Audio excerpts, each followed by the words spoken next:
Hoje a gente vai desvendar uma descoberta que mais parece coisa de filme, um suspense pré-histórico.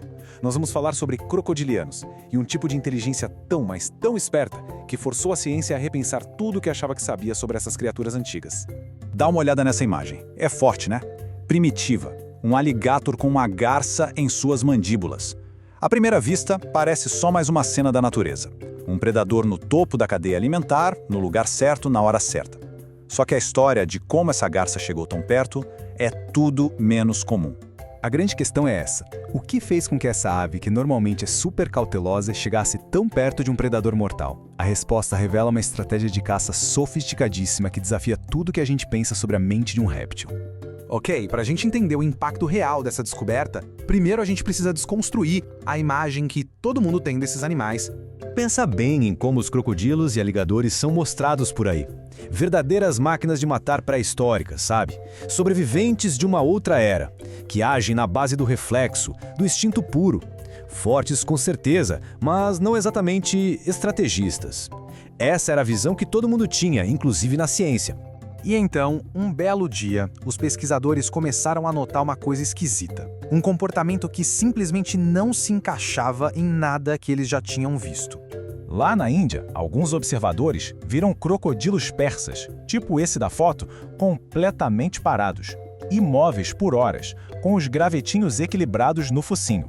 E se eles precisavam se mover, faziam isso com um cuidado tão grande que os gravetos nem caíam. Então, a grande pergunta surgiu: qual era a explicação para isso? E os cientistas, claro, tiveram que analisar todas as possibilidades. Será que foi um acidente? Sei lá, os gravetos flutuaram e pararam ali em cima? Ou caíram de alguma árvore? Também podia ser só um tipo de camuflagem para eles se esconderem na água. Ou, e é aqui que a história fica boa, será que era de propósito? Para sair do campo do eu acho e ter uma prova científica, não bastava só uma observação aqui e outra ali. Era a hora de um estudo sério. E foi exatamente isso que uma equipe de pesquisa fez. Eles passaram o ano inteiro na Louisiana observando os alligadores de forma sistemática.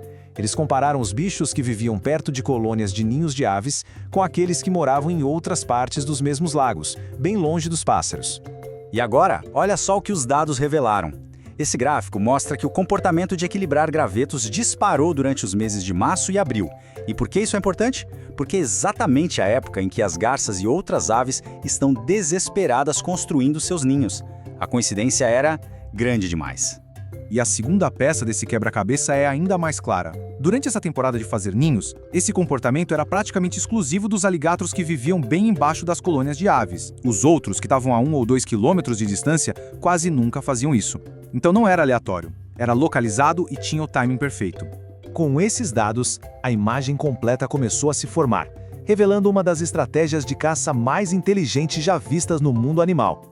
O que os pesquisadores estavam testemunhando era, na verdade, um caso clássico de caça com isca. E olha, esse é um comportamento raríssimo no reino animal, em que um predador usa ativamente um objeto para atrair a sua presa. E a estratégia é simplesmente brilhante. O alligator oferece exatamente o que a presa mais precisa naquele momento: material para construir o ninho, que é algo super disputado. A ave vê um graveto ali dando sopa, aparentemente flutuando, e se aproxima para pegar. E nesse exato momento de vulnerabilidade, o predador dá o bote. Então, o ponto crucial é este. Não é só sobre usar uma ferramenta. É sobre usar a ferramenta com um timing perfeito. Eles entendem o ciclo de vida da presa deles e exploram uma necessidade específica, no momento exato em que essa necessidade está no auge. Isso mostra um nível de raciocínio que ninguém esperava.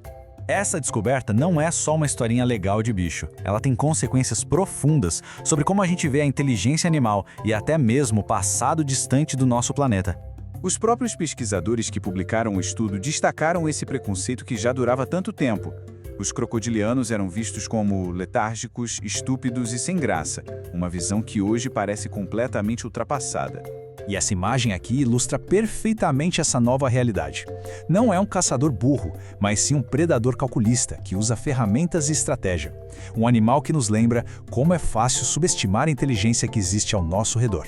Para a ciência, isso é um marco. Essa foi a primeiríssima vez que o uso de ferramentas foi formalmente documentado em qualquer espécie de réptil. Com essa descoberta, eles entraram para um clube bem seleto de animais que mostram esse tipo de inteligência complexa. Isso nos obriga a reavaliar toda uma classe de animais. E a história não para por aqui, não. Ela nos leva muito mais longe no tempo. Olha só que conexão fascinante! Os crocodilianos são um dos parentes vivos mais próximos dos dinossauros. Eles e as aves juntos formam o que os cientistas chamam de um parênteses em volta dos dinossauros na árvore da vida. Agora pensa comigo, se os dois lados desse parêntese mostram comportamentos complexos como usar ferramentas, é muito provável que seus parentes extintos no meio, incluindo os dinossauros, também fossem capazes de coisas parecidas. E isso nos deixa com uma última reflexão. O que a gente via como um simples predador de instinto se revelou um caçador estratégico que usa ferramentas. E isso faz a gente pensar, se estávamos tão enganados sobre um animal que vive entre nós hoje, o que mais a gente não sabe sobre as criaturas inteligentes e complexas que andaram pela Terra há milhões de anos?